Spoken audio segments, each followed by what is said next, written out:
జాగో హిందూ ప్రస్తుత సమస్యలు సమాధానాలు అనేటువంటి అంశం పైన హిందూ సమాజం లోపట నిరంతరం పనిచేస్తూ అనేక విధాలైనటువంటి సమస్యలకు పరిష్కారాలను ఎక్కడిదక్కడ క్షేత్రస్థాయి లోపట కృషి చేస్తూ జాతీయవాదులైనటువంటి మిత్రులందరినీ కూడా ఒకే వేదిక మీదకి గణేష్ సేన ఆధ్వర్యం లోపట పిలిచి ఈరోజు మేము చర్చించడం జరిగింది. బాలాపూర్ లోపట గత నెల 24వ తేదీన జాగో హిందూ ధర్మరక్షణ సభ తోటి ఈ ఉద్యమం ప్రారంభమైంది. ఈరోజు సమస్యలపైన చర్చించుకున్నాం. భవిష్యత్తు లోపట పక్కా ప్రణాళికతోటి యావత్ సమాజాన్ని, యావత్ ఉద్యమకారులను, కలిసి వచ్చేటువంటి ఉద్యమకారులందరినీ కూడా కలిసి తీసుకెళ్ళి కలిసికట్టుగా ఉద్యమాన్ని నిర్మిస్తాం. వాళ్ళ హిందూ సమాజం లోపల అనేక రూపాల లోపల జిహాద్ నడుస్తూ ఉంది. ఫుడ్ జిహాద్ మీద చర్చ జరిగింది మొన్నటి వరకు కూడా. ఇవాళ నేను ఒక ప్రశ్న అడుగుతున్నా. ఫుడ్ జిహాద్కు ఏదైతే కోవా బన్నుకు మద్దతు పలికినటువంటి మీడియాను, రాజకీయ నాయకులను, సెక్యులర్ పార్టీలను, సెక్యులర్ నాయకులను నేను అడుగుతూ ఉన్నా. పేదవాడు తినేటువంటి ఆహార పదార్థాలకు FSSAI రూల్స్ వర్తించొద్దని మీరు కోరుకుంటున్నారా? ఒక ముస్లిం పేదవాడు ఆ ఆహార పదార్థాలు అమ్మితే దానికి ఎటువంటి రూల్స్ వర్తించొద్దని మీరు కోరుకుంటున్నారా? ఒక ముస్లిం పేదవాడు ఎటువంటి ఆహార పదార్థాలు అమ్మినా చట్ట ప్రకారంగా దానికి ఉండాల్సినటువంటి అనుమతులు ఉండకూడదని మీరు కోరుకుంటున్నారా? తింటున్నటువంటి నిరుపేదలైనటువంటి గిరిజన, దళిత, బడుగు, బలహీనులైనటువంటి పేదల యొక్క, హిందువుల యొక్క ఆరోగ్యం మీకు పట్టదా? చాలామంది మెయిన్ స్ట్రీమ్ మీడియా అడుగుతుంది, మరి స్టార్ హోటళ్లలో మీరు ఎందుకు మాట్లాడతలేరు? అరే, ఒక సంఘటన ఒక ఛానల్కు, ఒక యూట్యూబ్ ఛానల్ దృష్టికి వచ్చింది, ప్రశ్నించిండ్రు. నిన్ను స్టార్ హోటల్కి ఎవరు పోద్దంటున్నాడు? నీవు చాలా కాలంగా మాకంటే ఎక్కువ, ఈ యూట్యూబర్ల కంటే ఎక్కువ కూడా అనుభవం ఉన్నటువంటి జర్నలిజం కదా, మిమ్మల్ని ఎవరు ఈ యొక్క ప్రజల క్షేమం గురించి ఈ యొక్క వాస్తవాలు వెలుగు తీయొద్దని అంటున్నాడు. అంటే సమాజానికి అవసరమైనటువంటి విషయాలు మాట్లాడితే అటు పక్కన వలి అయితే మాట్లాడొద్దు, అదే వలి ప్లేస్ లోపల వరుణో ఉండుంటే ఉరిదీయాలే బహిరంగంగాని డిమాండ్ చేసేటోళ్ళు. ఈ రోజుకు మేము మతాన్ని ముడిపెట్టి మేము మాట్లాడతలేము.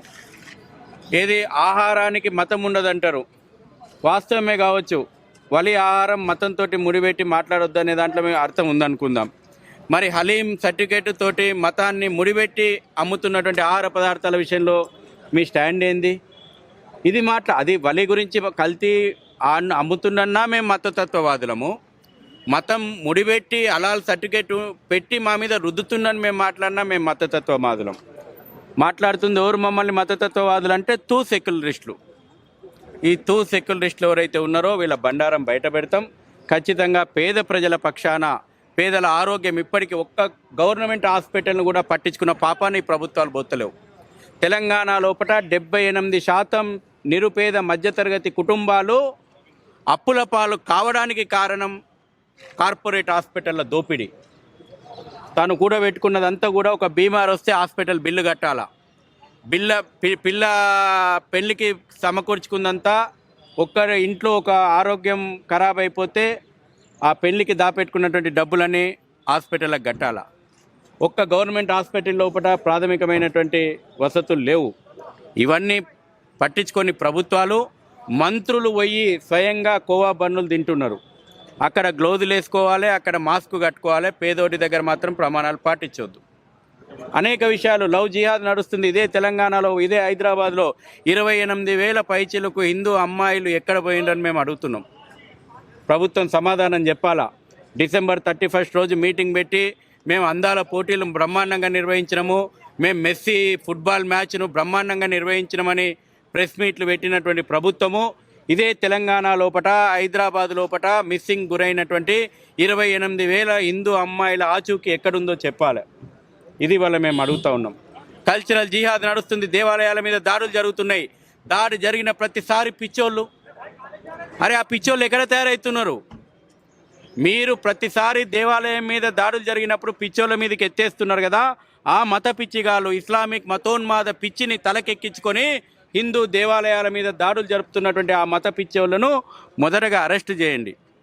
లేకపోతే ఈ పిచ్చి ముదిరితే సమాజం లా అండ్ ఆర్డర్ ప్రాబ్లము, పోలీసులు వైఫల్యమైంది, ప్రభుత్వం వైఫల్యమైందని law and order problem Hindu సమాజం చేతులకు తీసుకుంటే జరగబోయేటువంటి పరిణామాలకి ఈ ప్రభుత్వం బాధ్యత వహించాల్సి వస్తుంది.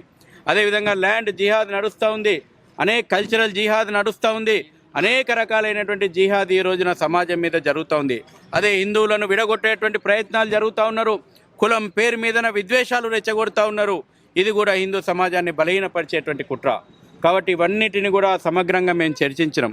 ఇవేం కొత్త విషయాలు కాదు, కానీ కలిసి కూర్చొని కార్యాచరణ ప్రారంభం చేసి వీటి విషయం లోపల చర్చించాలని. కేరళ స్టోరీ వాస్తవాలు చెప్తే దాన్ని నిషేధించాలి. కేరళ స్టోరీ హిందూ మతోన్మాదులు తీస్తున్నటువంటి స్టోరీ, లేకపోతే కాశ్మీరీ ఫైల్స్ హిందూ మతోన్మాదులు తీస్తున్నటువంటి ఫైల్స్ కళ్ళ ముందర కనబడుతుంది కదా. మొన్న పహల్గాం లోపట నువ్వు హిందువా కాదా, నువ్వు కల్మా వస్తుందా రాదా అని అడిగి చంపినటువంటి మతోన్మాదులను మాట్లాడితే హిందువులం. ఇవాళ ఇక్కడ వాడు అక్బరుద్దీన్ ఓవైసీ అంటాడు 15 నిమిషాలు టైం కావాలని. ఏ మతోన్మాది వాడు? ఎందుకు మాట్లాడుతున్నాడు? మొన్నటికి మొన్న నిర్లజ్జగా నీ సిగ్గుగా మాట్లాడుతున్నాడు. అదే రావు అయితే ఏంది, అరే రావు, అరే రెడ్డి, ఎవడైనా మా దగ్గరికే రావాలరా అని మాట్లాడుతున్నాడు. కల్మా చదివిన వాళ్ళ గురించే ఆయన పట్టించుకుంటాడట. ఆ మతోన్మాదం రక్కసి విషం జిమ్ముతుంది. దీన్ని పట్టించుకోకుండా కువానా సెక్యులిజం అనేటువంటి మత్తులో ఇంకా సమాజం ఉంటే మూల్యం చెల్లించుకుంటుంది.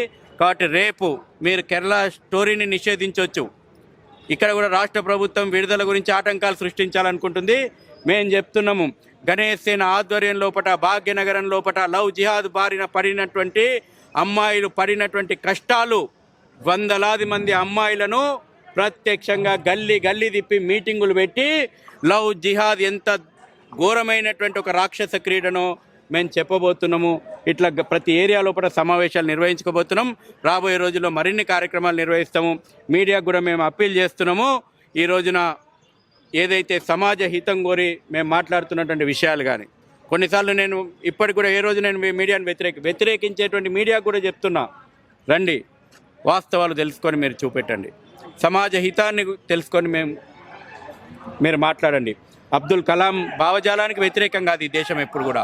అఫ్జల్ గురు భావజాలానికి వ్యతిరేకము, యాకూబ్ మెమెన్లకు వ్యతిరేకము. ఒకటే రోజున అబ్దుల్ కలాం అంత్యక్రియలు జరిగినాయి రామేశ్వరం లోపట.